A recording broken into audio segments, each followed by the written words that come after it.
Welcome back, children. In the last video, we saw that what is environment, what is our ecosystem, and how environment conservation is very important for us. It is important for us to conserve our environment as it is our social responsibility.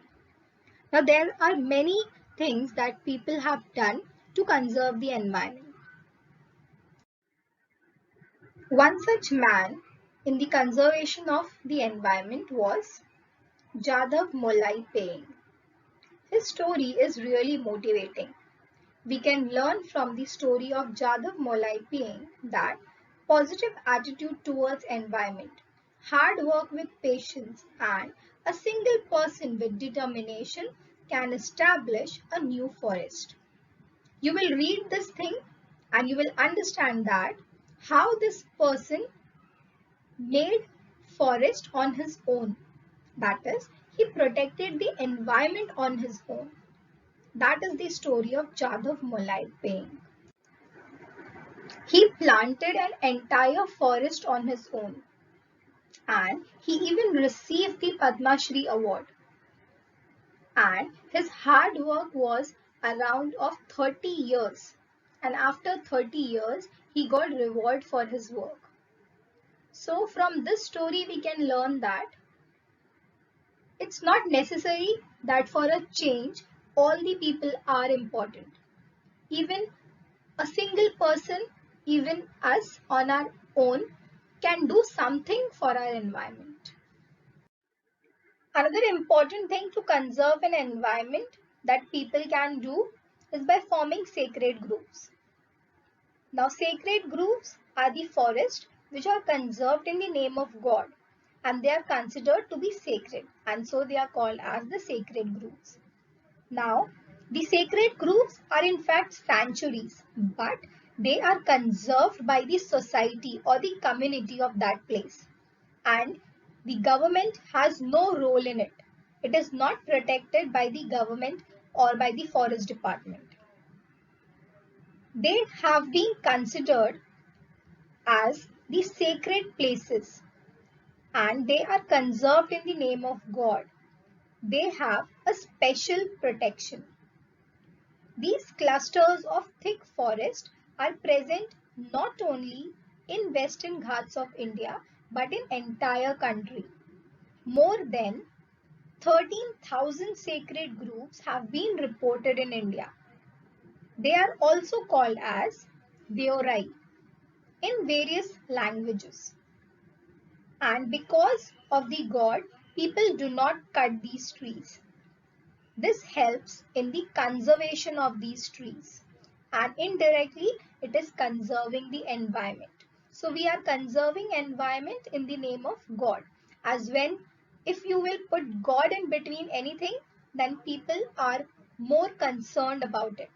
So in this way, environment can also be protected. An important term is called as biodiversity. Now, biodiversity is the richness of living organism in the nature. And the richness is due to the presence of varieties of organisms. If you will see in an ecosystem, you will find that there are various varieties of organisms. There are so many different forms of organisms which are there. So all these varieties of organism, they are present in a particular ecosystem.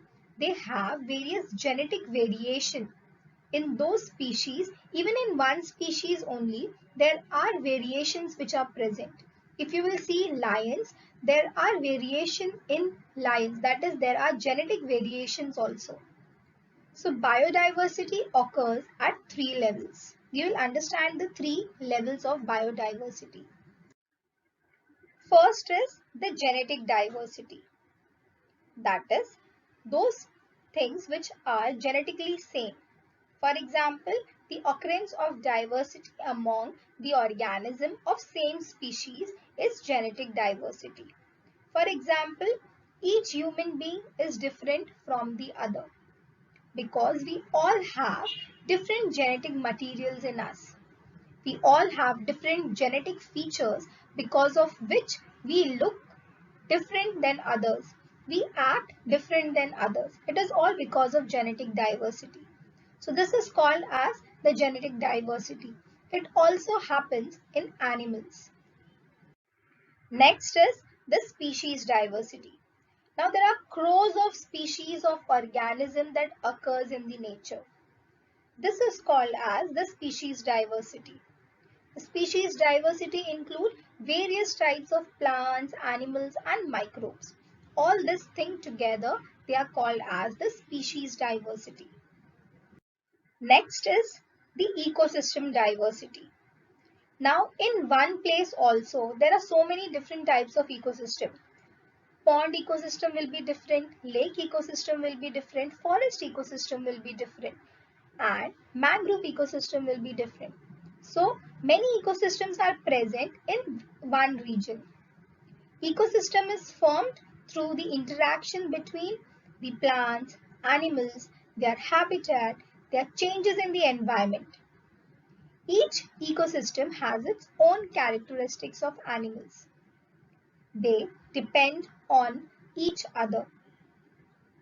Now, ecosystems can be of two types. We know that it can be natural or artificial. Now, we have seen in the last video that what role you play in the environment and how you can prevent your environment and how it is your social responsibility. You can conserve the environment. You can control whatever harmful things are going on in the environment.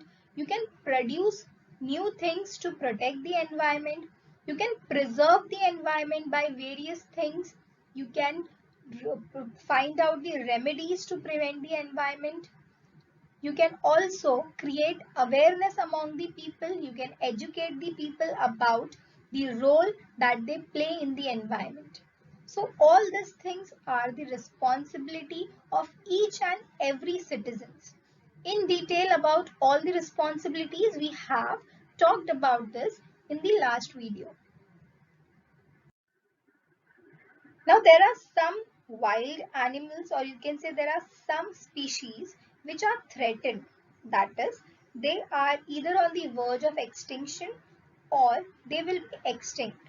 So it is our responsibility to conserve them, to protect them. There are many biodiversity hotspots which are present in India and also present on Earth. There are around 34 sensitive biodiversity hotspots and they occupy around 15.7% of the Earth's area. Now, we utilize everything, but we also need to protect our biodiversity. There is around 86% of sensitive areas which have already been destroyed. Now, some animals from Western Ghat spread over the state of Gujarat, Maharashtra, Goa, Tamil Nadu, Kerala have been endangered due to mining industries and search of natural gas. Various habitat of Asiatic lions, wild bison of these regions have been under threat. Manas Sanctuary of Assam is under threat due to dam and indiscriminate use of water. Tigers and rhinos of that region are also under threat. There are various regions and various sanctuaries which are under threat because of dams, deforestation, excessive fishing, trenches, drugs, etc. And also poaching is very common. So it is important that we should know about the threatened species and we should conserve the biodiversity. So for that, it is important for us to know the threatened species. So the threatened species are of four types, that is endangered, rare species, vulnerable species,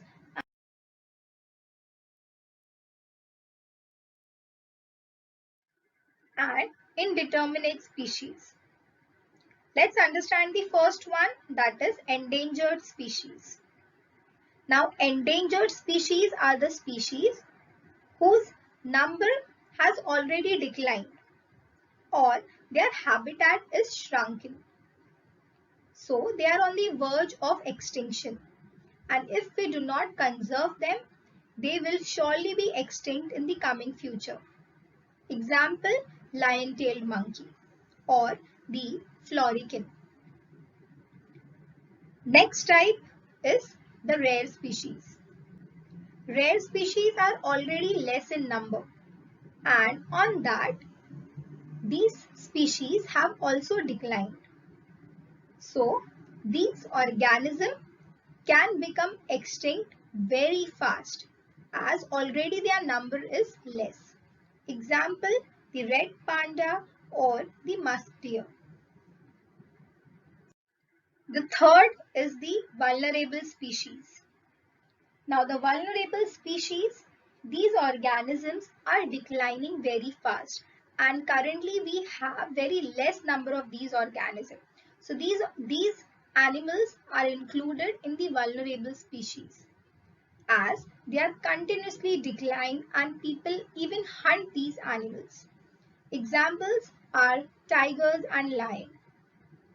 The fourth one is indeterminate species. Now, indeterminate species, these are the organisms which appear to be endangered due to the behavioral habitats. That is, they have their behavior which is like shyness or some other behavior like they do not like to come outside or they do not like to show themselves. So we don't have a proper number of them. We don't know whether how many organisms are left or what are they. So for that, those organisms are included in the indeterminate species. That is, we are not determinate about them. For example, the giant squirrel. 22nd May is considered to be the World Biodiversity Day. On this day, we should create awareness among people about the biodiversity and how we are destroying our plants and how various factors are affecting our environment. In this way, we can prevent our biodiversity. So, 22nd May is celebrated as the World Biodiversity Day.